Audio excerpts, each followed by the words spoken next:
I'm going to explain 5 characteristics of the Socratic method. The first characteristic is known as Socratic irony, and it is a contrast between appearance and reality. We see this exemplified best in the Dialogue of the Euthyphro written by Plato, where Socrates meets the other character, Euthyphro, in front of the courthouse. Euthyphro is in front of the courthouse because he's prosecuting his father for murder. Socrates is a bit surprised to learn that Euthyphro is prosecuting his father for murder.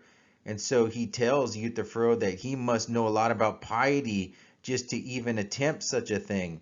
And Euthyphro, lacking no humility, admits that he is very wise in these matters. And so Socrates seeks to become the pupil of Euthyphro, and Euthyphro is glad to oblige Socrates and become his instructor on these matters of piety. As the dialogue plays out, you can see the Socratic irony, because in reality, Socrates is the teacher. Socrates is the wise one, and Socrates is shown to be more pious, and Euthyphro is seen to be less pious, and he is in fact the student of Socrates. So here you see the contrast between appearance and reality.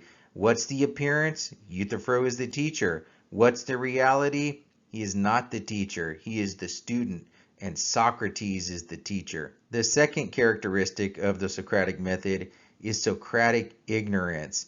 And we see this also in the dialogue of the Euthyphro. The Euthyphro is perhaps the best dialogue to see all of the characteristics of the Socratic method. When Socrates encounters Euthyphro in front of the courthouse, Socrates admits that he does not know much about these matters, about piety and about other things. And Euthyphro is glad to teach Socrates about these things. So Socrates is showing his ignorance. He is admitting that he doesn't know. That is a very important step in order to gain knowledge. In fact, showing your ignorance is the first step to wisdom. If somebody thinks that they know already, then they are not ready to learn. Euthyphro thinks he knows already, so he is not ready to learn. He has put a wall up between himself and learning. Someone who thinks they know cannot learn properly. And so Socrates admits his ignorance and is therefore ready to gain knowledge. The third characteristic of the Socratic method is the search for an essential definition. An essential definition is what something is essentially. Finding a definition is the first step in logic, and the best definition is the essential definition because it tells the essence of something. It fully answers the question of what something is. In the dialogue of the Euthyphro, Socrates is on the search for an essential definition. He wants the essential definition of piety. And throughout the dialogue, Euthyphro is trying to give him an essential definition. However, Euthyphro fails to do this. He gives definitions by example. He gives definitions that are not fully essential definitions. The characteristic of an essential definition is that it applies to every instance of that thing you are defining. So if you are defining a human being, you want to give the essential definition because you don't want to leave out human beings.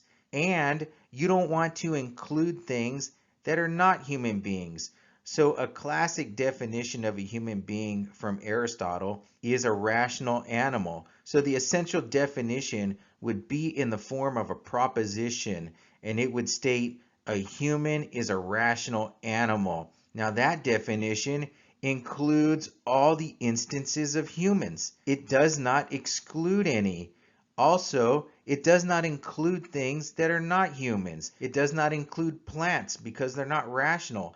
It does not include dogs because they're not rational. It does not include books because they're not rational. They can't think. Of course, we need further explanation on what Aristotle means by rational, because some might think dogs are rational. Some might think that monkeys are rational, but nonetheless, this definition applies to all human beings. The parts of the essential definition are the genus and the specific difference.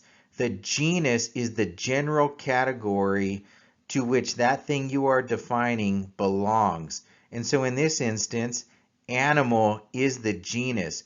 Animal is the general category to which human beings belong. And the essential definition also includes the specific difference. The specific difference is that characteristic that differentiates the thing you are defining from the rest of the things in the genus. In this instance, rational is the specific difference. It differentiates human beings from the rest of the animals, the rest of the things in the genus. If we look at another definition, a human is an animal with red hair.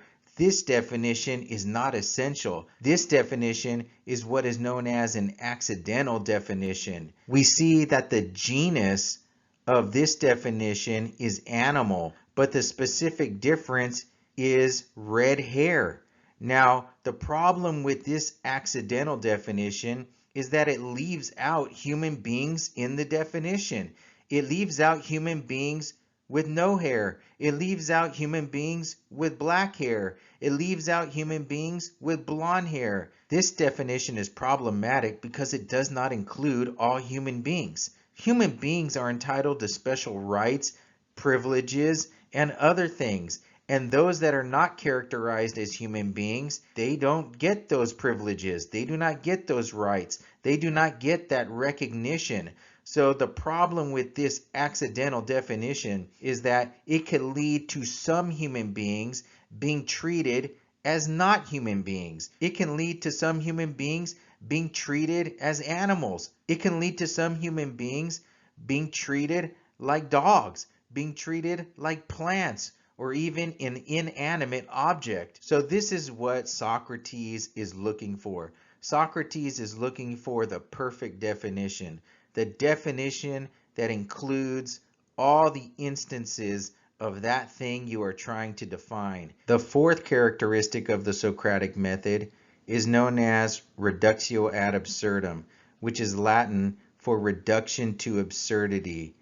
This characteristic involves accepting the opponent's position and then showing how it leads to an absurd consequence. So we can see how this characteristic depends on Socratic ignorance.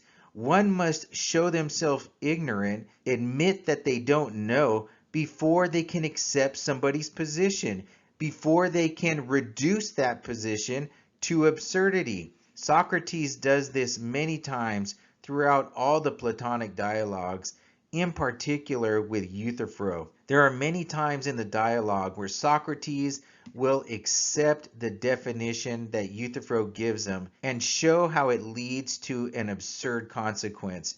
The absurd consequence usually is a contradiction, because contradictions are always absurd. The fifth characteristic of the Socratic method is known as dialectic. Dialectic is a teacher-student dialogue whereby the participants are using common sense logic, reductio ad absurdum, in order to find the truth of the matter. Normally, dialectic involves trying to find an essential definition. So the participants are dealing with the question of what something is. You see this characteristic in the dialogue of the Euthyphro, and you see it throughout all of the Platonic dialogues. This characteristic works best when both participants are searching for the truth. If one of the participants doesn't really care about the truth and they just want to look smart, then dialectic is not at its best utility.